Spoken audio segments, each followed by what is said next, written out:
Hello students, let us start our new session with the chapter number 13, magnetic effects of electric current. Let us start with the new topic, that is electric motor. Now as we know, motor is the device which is rotating. The rotating motion, it means it's a mechanical energy. Now if we want to drive a motor, we need to provide electric supply. It means input of the motor is electric energy and the output is a rotating motion. It means motor which converts electric energy into mechanical energy.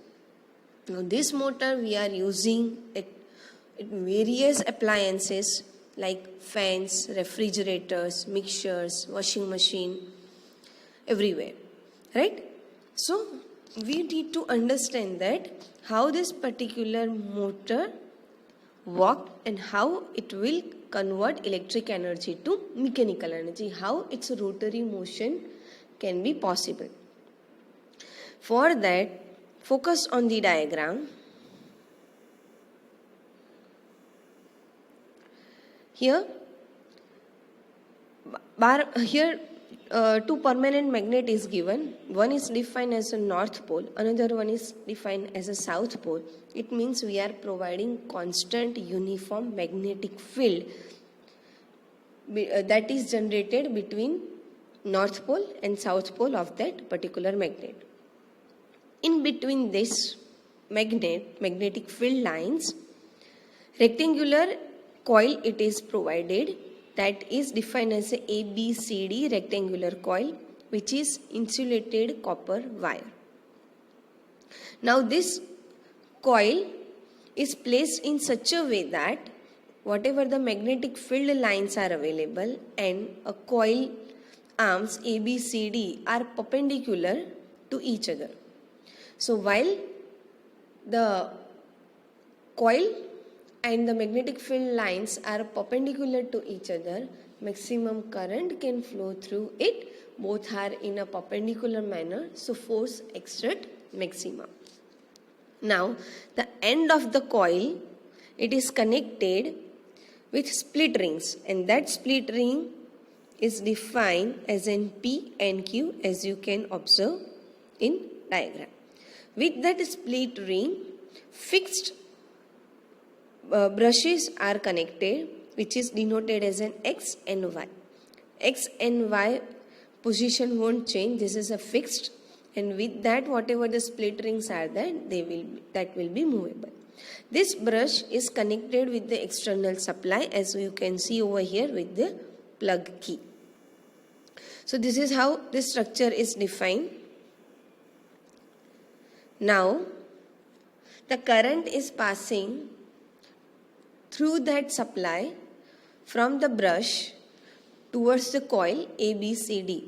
So current in the coil enters from that particular battery from the X, because as you can see over here, positive terminal of the supply is connected with the X and current is flowing from positive terminal of the battery towards the negative terminal of the battery. So we can say that first current is inserted from the X point, and from that X brush it is given to the coil in ABCD form. So the current is flowing in from A to B and C to D, and coming back at Y brush, it will be ended at a negative terminal of the battery. Now this current is flowing, then Fleming's left hand rule can be applicable to understand the direction of the force. So the force acting on the AB arm, as they are perpendicular to each other, as we define magnetic field lines and coil is perpendicular to each other, and the while current is flowing at inward side, inward to the paper, so the force is acting downward side. So while the current is flowing from A to B, then force is acting downward side, so arm is moving downward side, AB arm. But while the current is flowing from C to D, means current is coming out from the paper. So at that time, force is acting upward side. So based on that force on CD arm is exert on upward side. It means the coil is moving downward side at AB side, and coil is moving upward side, that is at CD arm. So we can say that coil is rotating downward side towards the north pole or from the AB side. So with that, the coil and the axle is mounted free to turn about the axis into the anti-clockwise. The whole coil is moving anti-clockwise, we can say like this. Now the half rotation only can be provided, that is, a split rings are there. If the ring is fully covered, so the coil can move, it can take a fully rotation. But here split rings are there, so whatever the ring region is covered, that much only rotation can be possible. So after the half rotation, Q makes the contact with the brush X and the P is contact with the brush Y. So now in the coil, current gets reversed and the current started to flow from DCBA in the reverse direction. Initially current is flowing from ABCD. Now after the half rotation, brush contact is reversed. So positive terminal of the supply, now it is connected with the D point of the coil. So now the current is flowing from DCBA. And now the current is reversed. The direction of the current, the device that reverses the current flow in a reverse direction, that circuit is known as commutator. So in electric motor, the split rings work as a commutator, or we can say it is known as a commutator over here. Now as the current is reversed, force acting on the arms also get reversed. So now on the AB coil, force is acting upward side, and onto the CD arm, force is acting downward side. So now that coil is moving in opposite direction, that is in rotate half turn more in a same direction. So while this half turn again will be repeated, so the coil now getting its original position back. So again now A arm is connected with the X brush and D point is connected with the Y brush. So after getting another half rotation, we can say that coil at its original position. So initially half rotation anti-clockwise, and in reverse direction current is there. So again in reverse clockwise direction the arm rotation will be there and current gets in a original position. Coil is in a original position. So this is how motor will work, it will rotate.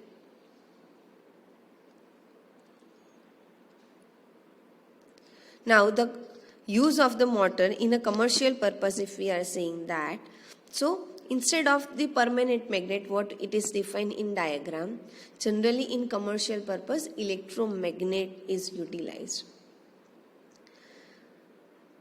And in here in diagram we have taken only a single rectangular coil, but generally we are taking large number of turns of conducting wire for a current carrying coil. And now to whatever the coil we are using, that should be designed by using soft iron material. So for the commercial purpose, these three variation we are taking. Instead of the copper wire, we are taking a soft iron wire. That soft iron wire not only utilized with the single turn or a single coil, but that is with the number of turns a current carrying coil is there. Instead of the permanent magnet, generally electromagnet is utilized. And the soft iron core on which the coil is wound is called as armature. And while this armature is available, this enhances the power of the motor. Now next topic is electromagnetic induction. Now till now we have studied that while the current carrying conductor is available to which we are providing a current, then magnetic field is generated. But here the reverse thing can also be possible. If magnetic field is available, if current carrying conductor we placed in magnetic field, then current start to flow with the direction of current in a perpendicular direction to the magnetic field. It experiences a force. So here, as if single electron is available, then only electric field is present. Here for the electric field, vice versa phenomena cannot be possible. If electron is there, then based on its energy, electric field is generated. But if electric field is there, then electron cannot be available. This vice versa thing is not possible. But for the magnetic field, it is available. If current is flowing through it, through the conductor, then magnetic field is generated. And if we place a conductor in magnetic field, then current starts to flow. This phenomena is known as electromagnetic induction. So when a current carrying conductor is placed in a magnetic field such that direction of current is perpendicular to the magnetic field, then it experiences a force. This force causes to move the conductor in a particular direction. Now if the conductor is moving inside a magnetic field, or a magnetic field is changing around the fixed conductor, then what will happen? This experiment is performed by the Faraday. Now, suppose we are taking a coil AB with large number of turns, and with that we are connecting a galvanometer to observe whether current is available or not. Now, the strong bar magnet we are taking, and this bar magnet, we are the north pole of the bar magnet moving towards the coil. So take a strong bar magnet and move its north pole towards the end of the solenoid at the B point. Right? So there is a deflection in the galvanometer is available towards the right side. It shows that the current is present, the current is existed in the coil AB. Now, if bar magnet is, it's remain constant at the same place, then deflection in the galvanometer becomes 0. It means that bar magnet is a stationary, it won't move. Current only can be generated when change in the magnetic field is available. And when the change in the magnetic field is available, EMF is produced which generates the current. So now move the bar magnet away from the coil. So again the change in the magnetic field is generated. So based on that, galvanometer deflects in opposite direction. For example, in left side. It shows that again current is present in the opposite direction. So a magnet stationary near to the coil, keeping its north towards the B of the coil, and see that galvanometer needle deflects towards the right when coil is moved towards the north pole of the magnet. Similarly, needle moves left side when coil is moving away from the bar magnet. So either we are moving a bar magnet, or if we are moving a coil, in the same direction, then the deflection of the galvanometer can be possible. Now, if instead of the north pole, if we are keeping a south pole of the bar magnet towards the coil at point B, then also the galvanometer deflection is possible, but it is in opposite direction. So initially, when north pole of the bar magnet is at a nearby to the point B, then galvanometer deflects at right side. Now if south pole is available nearby to the point B, then galvanometer deflects at left side. So when the coil and the bar magnets are stationary, then deflection is not available. The motion of the magnet with respect to the coil, which produce the change in the flux, which produce a potential difference, which induce EMF, and based on that EMF, electric current generated in the circuit. Now, the moving magnet is placed by a current carrying coil, and the current in the coil can be varied. So now, instead of the bar magnet, if we are utilizing another coil. So now, as seen in the figure, two coils we are utilizing. With coil 1, we are giving a supply with the plug key in which current started to flow, and another coil 2 with which we have connected galvanometer just to observe the current if it is generated or not. So here we are taking two coils with a different number of turns, coil 1 and coil 2 having a different turns. Now this coil insert over a non-conducting cylindrical roll. That roll is a non-conducting material, so current won't pass through it. So now with the coil which is having a large number of turns, that is connected in series with the battery. So when and the series with the battery and the plug key, and coil 2 is connected with the galvanometer. Now needle of the galvanometer instantly jump towards the one side, and as quickly it returns to 0, indicating a momentary current induced in coil 2. Right? As the battery is connected, current starts to flow in coil 1. And as we know, when current started to flow, it generates a magnetic field.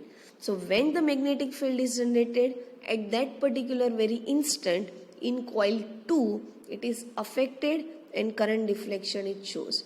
Now the current is constant in coil 1. So in coil 1, magnetic field is constant. So as the magnetic field is constant, EMF is not generated in coil 2.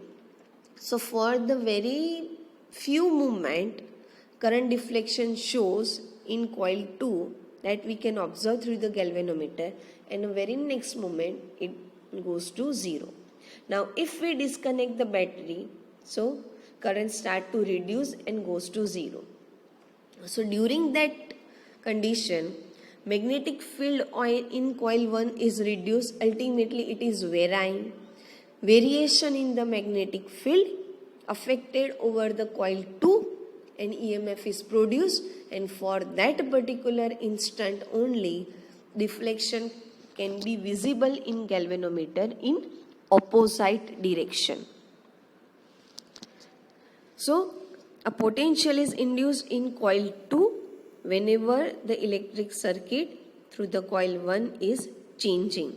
So coil 1 is defined as a primary coil to which we are giving a supply, and coil 2 it is known as a secondary coil. So as the current in the first coil changes, the magnetic field associated with it also changes. So thus the magnetic field lines around the secondary coil also change. So this process, by changing the magnetic field in a conductor, induces a changing in the magnetic field around it, which generates a current in another conductor. It's known as electromagnetic induction. Now we can induce a current in a coil either by moving it in a magnetic field or by changing the magnetic field around it. So it is convenient in most situations to move the coil in a magnetic field. We can also change the coil, right? But it is easy to change the magnetic field. So induced current is found to be highest when the direction of motion of the coil at the right angle to the magnetic field. While current and the field are in perpendicular, at that time induced current is maximum. To understand this direction of the induced current, let us understand the rule, that is a Fleming's right hand rule, in which thumb, forefinger and middle finger of the right hand keep in the perpendicular direction as shown in the figure.